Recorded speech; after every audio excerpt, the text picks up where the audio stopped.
दोस्तों नमस्कार। बिहार में शिक्षा की बदहाली स्थिति को देखते हुए लगातार जो है इस पर में सबकी नज़र है, पूरे देश की नज़र है और ख़ास करके बिहार के युवा जो हैं सोच रहे हैं कि आखिर बिहार की शिक्षा की स्थिति कब बदलेगी। इस पर में हमारे साथ टीचर हैं MK सिंह, जिनसे हम विस्तृत बात करेंगे। सर, ये शिक्षा की जो बदहाली है कौन जिम्मेदार है? शिक्षा की बदहाली अब दो तीन तरीके से देख सकते हैं। जितने भी, जैसे बिहार में IIT भी है, NIT है, नवोदय विद्यालय है, केंद्रीय विद्यालय है, सैनिक विद्यालय है, या कई प्राइवेट स्कूल भी है। एक से एक प्राइवेट स्कूल है। पटना में ही DPS स्कूल है, माइकल स्कूल है।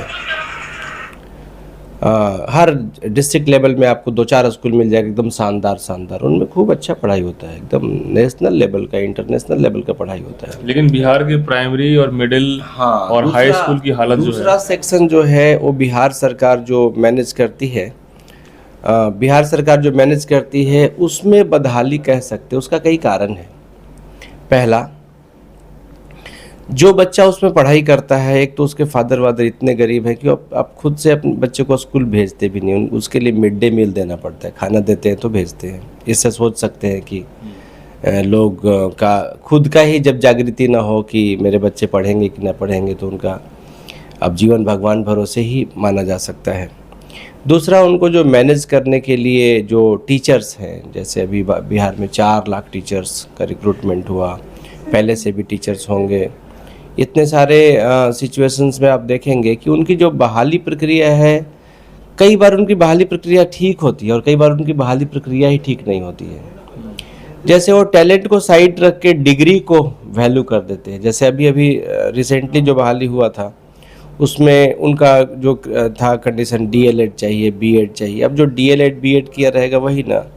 DLED BEd एक अच्छा एक रिक्वायरमेंट है इसके लिए, पढ़ाने के लिए। लेकिन वो सही का BEd और DLED होता ना। किन BEd कॉलेज और DLED कॉलेजेज में कोई अच्छी पढ़ाई हो रही है कि वहाँ से लोग निकल के टीचर बन रहे हैं। यहाँ तो जो टीचर हैं वो खुद के सेल्फ प्रैक्टिस से है। तो BEd DLED जो डिग्री है, इसके थ्रू वेल ट्रेंड टीचर आ रहे हैं क्या? वेल ट्रेंड डिग्री से खाली है। पढ़ाने का उनका कुछ वैसा ना एक्सपीरियंस है, ना ही कुछ उनको तरीका पता है। अब उन्हीं में कंपटीशन होगा। अगर बिहार में मान लीजिए सरकार का मंशा रहे कि मुझे अच्छे टीचर्स चाहिए, तो क्या करेगा? एक ओपन एग्जाम करेगा।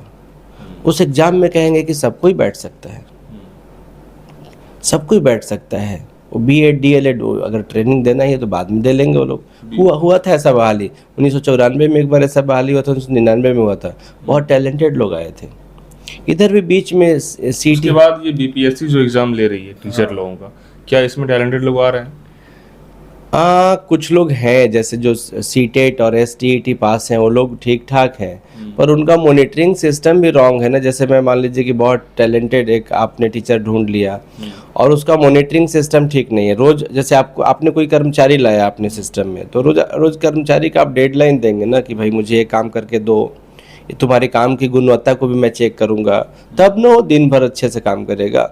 यहाँ पे तो क्या हो चुका है कि लोग स्कूल में आ गए ही बहुत बड़ी बात है। तो सरकारी तंत्र है, फिर उनका यूनियन भी रहता है। टीचरों का एक ऐसा यूनियन है कि सरकार भी चाहे तो, कुल मिला के दोषी एक ही नहीं है।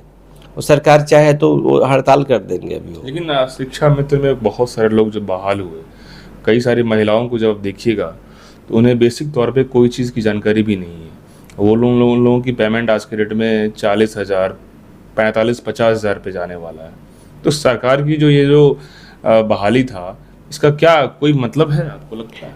सरकार खुद ही मतलब अपना उनका जो टारगेट रहता है, अभी बेसिकली कभी भी ना ताली एक हाथ से नहीं बजता है, दोनों तरफ से रहता है। अगर सरकार के कर्मचारी काम नहीं कर रहे हैं, इसका मतलब कि सरकार भी उसमें कहीं ना कहीं शामिल होगी। सरकार को भी डर लगता है कि ये 4 लाख लोग हैं, मेरा वोट खराब ना कर दे। वो डिसीजन सारा पॉलिटिकल हो जाने से भी गड़बड़ी है। फिर क्या होता है कि जो टीचर्स हैं, टीचर्स को मैनेज करने वाले BEO हैं, ब्लॉक एजुकेशनल ऑफिसर। वो ब्लॉक एजुकेशनल ऑफिसर पढ़ाई पे ध्यान ही नहीं देते हैं। उनको तो उनका भी अलग टारगेट, मैं सबको नहीं बोल रहा हूँ पर ज़्यादातर ऐसा ही है। मिली भगत दिखता है वहां पे। फिर बीईओ सब रिपोर्ट करते हैं डीईओ को, डीईओ भी किसी का मोरालिटी लेवल चेक करेंगे ना, जो बीईओ है, डीईओ है, यहाँ पे डायरेक्टर्स हैं, सबका मोरालिटी लेवल कुछ बहुत बहुत निम्न स्तर का मोरालिटी मिलेगा। कैसे पॉलिटिशियन का मोरालिटी एकदम नहीं रहता है। आपस में चर्चा जब करते हैं, जब पब्लिक डोमेन में आप जब बात कीजिएगा तो सीधा कहा जाता है कि सब लोग मिले हुए हैं, कमीशन सेट है। सच्चाई क्या है वो तो जांच का विषय है, लेकिन कमीशन सब जगह सेट है। तो क्या लग रहा है ये? कहीं धुआं है तो आग होगा।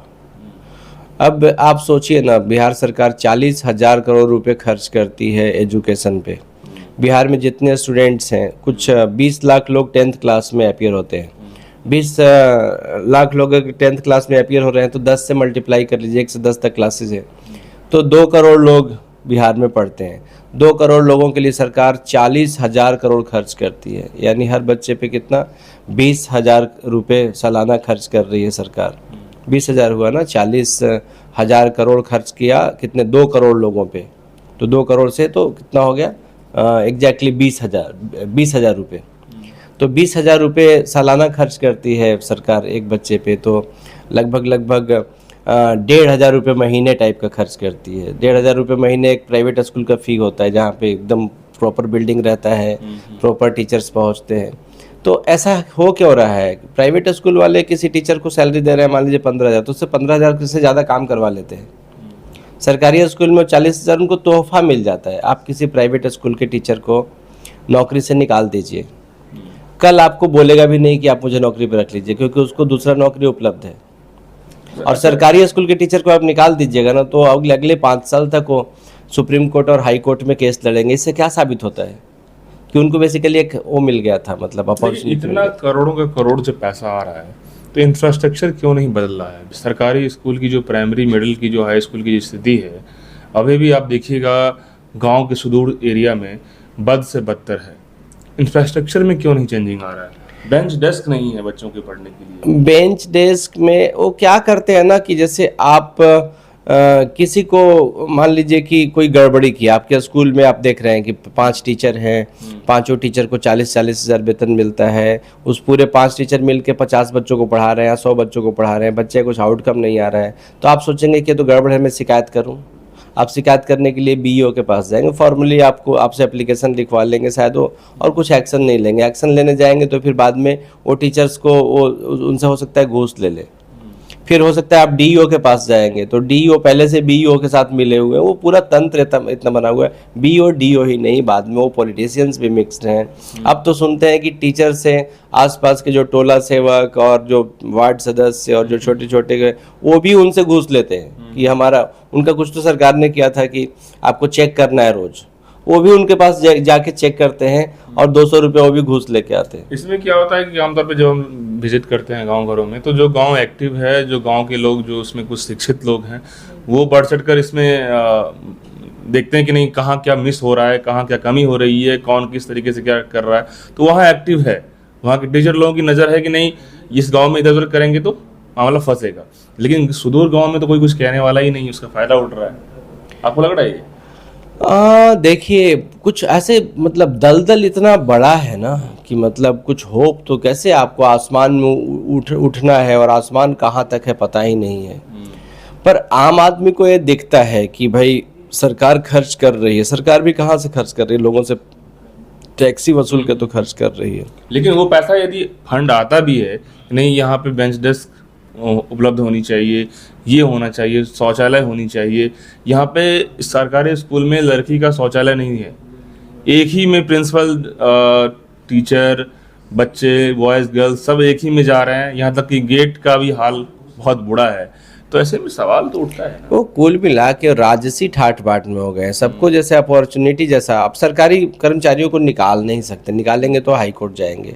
वो तंत्र में एक दोषी कोई नहीं है, कोई अगर कोई पॉलिटिशियन को दोषी ठहराएगा तो वो भी एक हिस्सा है, पब्लिक भी हिस्सा है। गांव में कोई अगर देखेंगे ना तो किसी टीचर के पास पे गांव वाले हावी हो जाते हैं, वो बोलते हैं कि मेरे हिसाब से करो, मेरे हिसाब से। वो प्राइस डिस्ट्रीब्यूशन का कुछ बात आती है तो बोलते हैं मेरे हिसाब से मिलना चाहिए।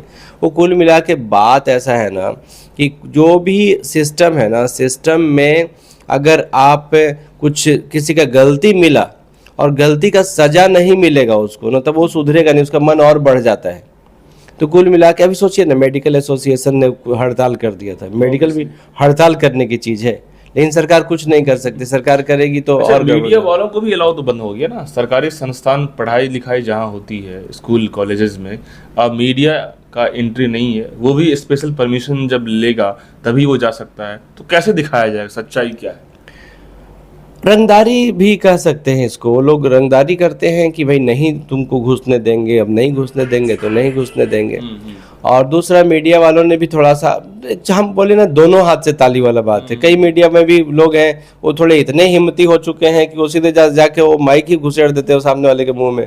अब टीचर बेचारा पढ़ा रहा है, वो आप पूछने लगेंगे, टीचर से सवाल पूछने लग जाते हैं। और टेस्टिंग, मान लीजिए कोई टीचर है तो उसको अभी वो सामने एकदम कैमरा लगा दिए और पूछने लग गए सवाल पे सवाल भी ऐसा पूछ देंगे कि वो बेचारा शर्मा जाता है। तो शायद इस वजह से सरकार ने भी ये भी वजह बैन किया होगा। सर, ओवरऑल यदि इन चीज़ों को हम बात करें तो आखिरकार जिम्मेदार तो सरकार है, बिहार सरकार है। बिहार सरकार चाहेगी तभी तो कुछ होगा। पब्लिक को कितना, मतलब वो कितना चिल्लाती रहेगी कि नहीं बिहार में शिक्षा शिक्षा शिक्षा। आपको देखिए ऐसा है कि आप देखेंगे ना, बड़े शहरों में लोग ज़्यादा समझदार और सेल्फिश होते हैं। उनको उनकी ज़रूरतें इतनी ज़्यादा है कि वो पहले अपना देखते हैं फिर बाद में दूसरे का देखते हैं। गांव में एक चीज़ है कि गांव में लोगों के पास पैसे नहीं, लेकिन उनका खर्च भी नहीं है, झोपड़ी ही है लेकिन अपना है, मकान भी का किराया नहीं देना है, बच्चों को स्कूल में फ़ी नहीं भरना है, कपड़ा फटा भी है तो क्या बात हुआ, कहीं जाना आना है। उनका खर्च जीरो होने से उनका अहंकार बहुत हाई होता है। आप गांव में देखेंगे, मैं तो देखा हूँ ऐसे कि वो ईगो पे जीते हैं, खाली मूछ की लड़ाई है बेसिकली। जैसे, हाँ, मूछ की लड़ाई है कि मतलब मुझे कोई आंख दिखा देगा मैं आंखें निकाल लूंगा। भले जैसे आप एक मुंबई में किसी आदमी से मिले जिसका मासिक आमदनी 50,000 हो, वो बेचारा बहुत भाग भाग के ऑफिस जाता है, सुबह लोकल ट्रेन से जाएगा, दिन भर काम करेगा, रात में लौटेगा थका हुआ है। उसको आप दो बात भी बोल देंगे ना, उसका ईगो क्लैश हो चुका है, उसको बच्चे का फीस भरना है, घर का रेंट भरना है, वो अपने लाइफ में इतना परेशान है कि वो ईगो थोड़ा साइड कर देता है। लेकिन आप गांव में एक आदमी जो मजदूरी भी करता हो, उससे आप थोड़ा सा कुछ बोल के देख लीजिए, वो ईगो पे जीता है। इस ईगो का फायदा उठाते पॉलिटिशियंस। तुम यादव हो, है ना, तुम ब्राह्मण हो, तुम्हारा अलग खानदान है, तुम राजसी, कोई राजपूत है तो तुम राम के वंशज हो, यादव हैं तो कृष्ण के वंशज हो, तो कोई परशु नहीं, वो ऊपर से जोड़ दे तुम परशुराम के वंशज हो। इतने में उनका मोच टाइट हो जाता है। और फिर अब ये नहीं देखते कि मेरे गांव की समस्याएं क्या है, मेरे बच्चों की समस्याएं क्या है, वो सब सोचते नहीं, वो ईगो पे आके और अपना वोटिंग करते हैं। आपको लगता है कि इस तरह की बदहाली रहेगी ही जिस तरीके से अभी देखने को मिल रहा है?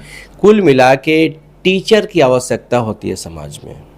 बुद्ध एक टीचर थे, लोगों को टीच किया। लोगों को क्या चाहिए, एक 70-80 साल का आपका लाइफ मिला है, 70-80 साल में आपको अच्छे से अच्छा आगे अपना जीवन खुशहाली से बढ़ के आगे जाना है। लेकिन इसी में किसी को अगर कोई अच्छा टीचर नहीं मिलेगा तो कोई धन को इतना महत्वपूर्ण समझ लेगा उसके लिए जान दे देगा, कोई अपनी वर्चस्व के लिए ऐसा कर देगा कि अपना जान दे देगा। तो उसमें बीच में टीचर आता है जो उसको समझाता है कि तुम्हारी ज़रूरतें क्या है और तुम कर क्या रहे हो, तुम गलत तो नहीं कर रहे हो। टीचरों की कमी हो गई सोसाइटी में। बाकी देश में जाएंगे ना, जापान में जाएंगे, अमेरिका में जाएंगे, यूरोप में जाएंगे, इन सब जगहों पे जो बहुत ज्ञानी लोग हैं उनके सब लोग अनुसरण करते हैं। कोई बुद्ध का अनुसरण कर रहा है तो क्या करेगा, उसका लाइफ बेहतरी की तरफ जाएगा। कोई मान लीजिए कि, लेकिन एक चीज़ ये भी है, बिहार सरकार टीचर की नियुक्ति कर रही है अब बीबीएससी के थ्रू, जितने भी टीचर आ रहे हैं, मिडिल का, प्राइमरी का, हाई स्कूल का, लेकिन टीचर तो अब धीरे धीरे आ रहे हैं। क्या इससे चेंजिंग होगा? लेकिन बेसिक जो इंफ्रास्ट्रक्चर कुछ नहीं है तो ये तो टीचर नहीं ठीक कर पाएगा। टीचर ही सब कुछ है। स्कूल क्या है और कॉलेज क्या है? नॉलेज ट्रांसफ़र है। नॉलेज ट्रांसफ़र के लिए क्लासरूम चाहिए। क्लासरूम रह के क्या करेंगे जब नॉलेज ट्रांसफ़र का पॉइंट ही नहीं है? जितने सारे टीचर हैं, आचरण प्रमाण पत्र अगर बनाएंगे बिहार के टीचरों का, प्रोफेसर्स का, किसी का भी, तो आचरण प्रमाण पत्र में उनका पॉइंट 10 में से शायद 2 आएगा। आधे लोग तो मिड डे मील का भोजन खा जाते हैं, आधे लोग तो स्कूल का जो फंड आता है वो खा जाएंगे। क्या सिखाएंगे बच्चों को? तो मोरालिटी प्रॉब्लम हो गया ना। अब उनसे भी कहिए कि आप ऐसा नहीं कीजिए तो फिर बोलेंगे हम ऐसा नहीं करेंगे, तो हमारा पदाधिकारी तो ऐसा करता है, हमारा पदाधिकारी नहीं करता तो हमारा मंत्री तो ऐसा करता है, हमारा मंत्री नहीं करता तो हमारा मुख्यमंत्री तो ऐसा करता है, हमारे प्रधानमंत्री तो प्रचार के दम पे ही पूरे भारत में वो ऐसा अपना चेहरा चारों तरफ छपवाते हैं। वो एक ऐसा हवा बह गया है, और ये हवा बहने में टीचर की कमी है। अभी यहाँ पे बुद्ध जैसा एक आदमी आएगा, एक महावीर जैसा जो आदमी आएगा, एक अब्दुल कलाम जैसे आए तो बहुत संदेश स्प्रेड किए, अटल बिहारी वाजपेयी आए एक संदेश स्प्रेड किए, गांधी जी आए एक संदेश स्प्रेड किए। वो होता क्या है कि पराजित राज्य, पराजित मन विजेताओं का अनुसरण करता है। विनर्स जैसा करेंगे ना, कैसे आप देखे होंगे ना कि अमिताभ बच्चन एक टाइम पे हिट था तो उसके हिसाब से लोग हेयर कट कटवाते थे, पैंट पहनते थे। तो सोसाइटी में जैसा आदमी हीरो रहेगा उसी से नया जनरेशन सीखता है। तो नया जनरेशन क्या सीख रहा है? नया जनरेशन तो अब इस बात पे यकीन नहीं कर रहा है कि सत्यता भी कोई चीज़ होती है। वो बोलता है झूठ धोखाधड़ी से ही आगे बढ़ा जा सकता है। क्योंकि हमारे इलाके का जो विधायक है, हमारे ब्लॉक का जो बीडीओ साहब है, हमारे डिस्ट्रिक्ट का जो डिस्ट्रिक्ट मजिस्ट्रेट है, इन सब की कारें चमकती है, इन सब के बच्चे बहुत बड़े बड़े स्कूलों में पढ़ते हैं, और ये सब लोग अपने वेतन पे तो नहीं है। तो फिर मैं भी अगर तो मैं तो अब ये कहता हूँ कि मतलब मिडिल क्लास लोगों को एक तरीके से ठग दिया, मिडिल क्लास लोगों को, बच्चों को सिखा दिया कि सत्यता पे रहो। और जब वो समाज में बाहर निकल रहे हैं तो देख रहे हैं कि अरे तो चारों तरफ घना घोर, ये कारें इतनी महंगी महंगी कारें कैसे चल रही है, काफिले में 50-50 गाड़ियां हैं, कौन मैनेज कर रहा है? मतलब कि ब्लॉक एजुकेशन ऑफिसर की बात करें या सीईओ की बात करें, बीडीओ की बात करें, सब लोग की वेतनमान जितने हैं उससे कहीं ज्यादा लग्जरी लाइफ करोड़ों की जिंदगी में चल रहे हैं। बिल्कुल चल रहा है। सबको तो बोलना ठीक नहीं है, क्योंकि बहुत सारे लोग ऐसे हैं जो वैल्यू सिस्टम को केयर करते हैं, पर वो हाशिए पे है आज। क्योंकि जो ज्यादा पैसा देते हैं वो शायद मिनिस्टर के ज्यादा करीबी होते हैं तो उनको भी लगता है कि मेरा अच्छा पोस्टिंग होगा। तो सारे देखेंगे ना, एक आईएएस ऑफिसर एक पॉलिटिशियन के सामने ऐसा झुका रहते हैं। क्यों झुकेगा भाई? वो एक मोस्ट टैलेंटेड बॉय है। के पाठक तो नहीं झुके रहते हैं?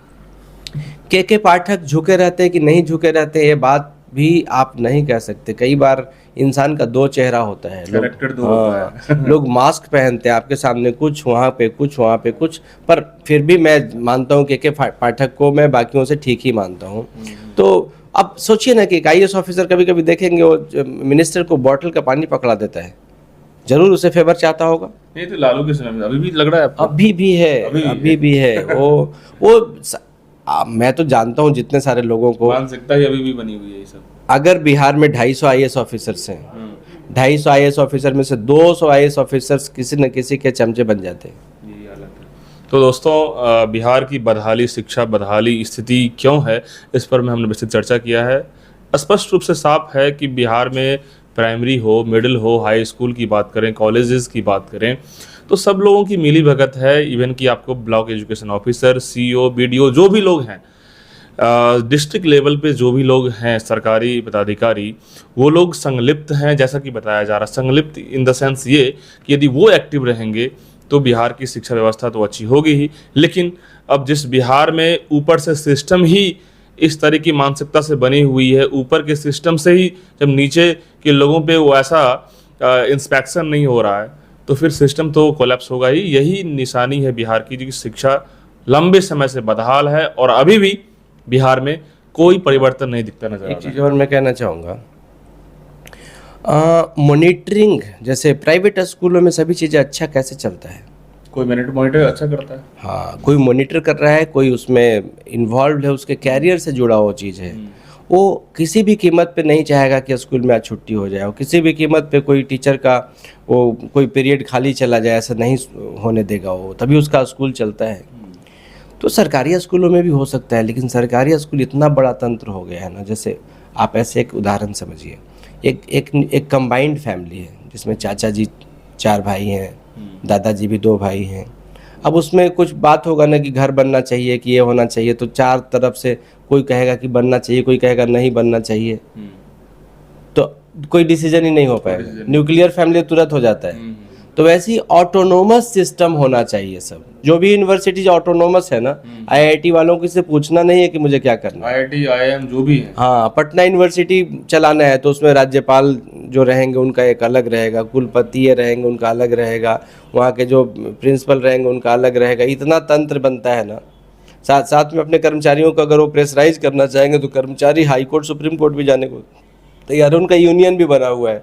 तो बेसिकली कई मालिक जब होता है ना तो सिस्टम ऐसे तंत्र गड़बड़ होते हैं। एजुकेशन सिस्टम को ऑटोनोमस कई होना मालिक चाहिए। हैं और सब सारे मालिक जब उनकी भी मानसिकता जब ऑटोनोमस ठीक ना हो। आप सोचिए ना, बिहार के मुख्यमंत्री, चुने हुए मुख्यमंत्री थे नीतीश कुमार, अभी भी हैं। उन्होंने बिहार में शराबबंदी का मंशा रखा कि मैं शराबबंदी करवा दूंगा बिहार में, पर उसके लिए भी वो बीच में सुप्रीम कोर्ट आती है कि, या हाई कोर्ट आता है कि नहीं करने देंगे। तो ऐसे स्कूलों में भी तो होता होगा ना कि ये चीज़ हम लागू करना चाहते हैं, नहीं होने देंगे, वो चीज़ लागू करने देना चाहते हैं, नहीं होने देंगे। तो ऐसे करके किसको दोषी ठहराएंगे? टीचर्स को दोषी ठहराएंगे कि गाँव के लोगों का दोषी ठहराएंगे? लेकिन एक बात तो क्लियर हो गया कि लालू की सरकार में भी इस शिक्षा व्यवस्था की तो बात छोड़िए, एकदम कहीं कुछ नहीं था। नीतीश कुमार भी इसको सफल नहीं कर पाए, ये तो क्लियर हो गया। पॉलिटिशियंस का एक्सपर्टीज है ही नहीं कि वो कुछ ठीक कर देंगे। उनका एक्सपर्टीज है कैसे वो लोगों को अच्छा भाषण दे सकते हैं और लोगों से वोट लेके वो इलेक्शन जीत सकते हैं। ये एक्सपर्टीज होता है उनके जो सेक्रेटरी होते हैं उनका। अब सेक्रेटरी को कौन ऑर्डर देगा? वही तो दुर्भाग्य है। दुर्भाग्य है कि जो लोग चुने हुए लोग हैं ना, उनको कुछ समझ में ही नहीं आ रहा है करना क्या। वो तो एक थोड़ा सा अच्छा था कि नीतीश कुमार थोड़ा समझते थे चीज़ों को, तो उन्होंने कई चीज़ों के पॉलिटिशियन काम करने के लिए नहीं बने हैं, वो ऑर्डर देने के लिए बने हैं। एग्जैक्टली। तो एक्चुअली क्या होता है कि जब आप कंपटीशन वाला जनरेट करेंगे ना, तो कंपटीशन में जैसे अभी कैसे चुनाव लड़ना चाहते हैं आप, तो चुनाव लड़ने में जिनके पास असेट्स है ना, वही खाली चुनाव लड़ सकते हैं। क्लियर फिगर है। जब असेट वाले चुनाव लड़ेंगे और असेट वालों पे संशय का नज़र से देखा जा सकता है, कोई भी आदमी स्ट्रेट काम करके उतना ही पैसे कमा सकता है जितने में अपना निर्वहन करेगा, अपना घर परिवार को बसाएगा, एक आध दो घर खरीद सकता है, गाड़ी खरीद सकता है। अगर किसी के पास बहुत हाई अमाउंट ऑफ मनी है तो जरूर उसने कहीं ना कहीं छोटा मोटा गैम्बलिंग किया है। वो छोटा मोटा गैम्बलिंग किस बहुत तरीके का होता है। आईएएस ऑफिसर यदि अरबों का रिजॉर्ट लेता है तो क्या वो वाकई में अपने सैलरी से लेता है? एक आईएएस ऑफिसर की सैलरी लाख रुपए महीने की होती है। गाड़ी मिलेगा, नौकर मिलेगा, वो एक अलग फैसिलिटी है। बहुत रिटायर होते होते वो 2.5 लाख महीने कमाते हैं। 2.5 लाख महीने का आदमी अपने बच्चों को पढ़ा सकता है, अपना अच्छा जीवन जी सकता है, लेकिन वो एक बड़ा घर भी नहीं बना सकता है। मैं जानता हूँ कुछ आईएएस ऑफिसर्स ऐसे भी है जो घर बनाने के लिए सोचते हैं कहाँ ज़मीन लूँ, पैसे ही नहीं उनके पास। ये आईएएस ऑफिसर की सैलरी होती है। लेकिन आईएएस ऑफिसर, अब मान लीजिए कोई डील हो रहा है बड़ा सा, एक 500 करोड़ का चेक पे साइन हो रहा है, जिस कॉन्ट्रैक्टर को 500 करोड़ रुपए का साइन हो रहा है, वो कॉन्ट्रैक्टर उस आईएएस ऑफिसर को 5 करोड़ का फेवर कर सकता है बड़ी आसानी से। यही तो डील हो रहा है, यही पे अर्निंग होता है बेसिकली। तो दोस्तों, हम एजुकेशन व्यवस्था पे इतने लंबे चर्चा किए हैं। आप मुझे अपनी राय कमेंट बॉक्स में साझा कीजिएगा। तब तक के लिए बहुत बहुत धन्यवाद।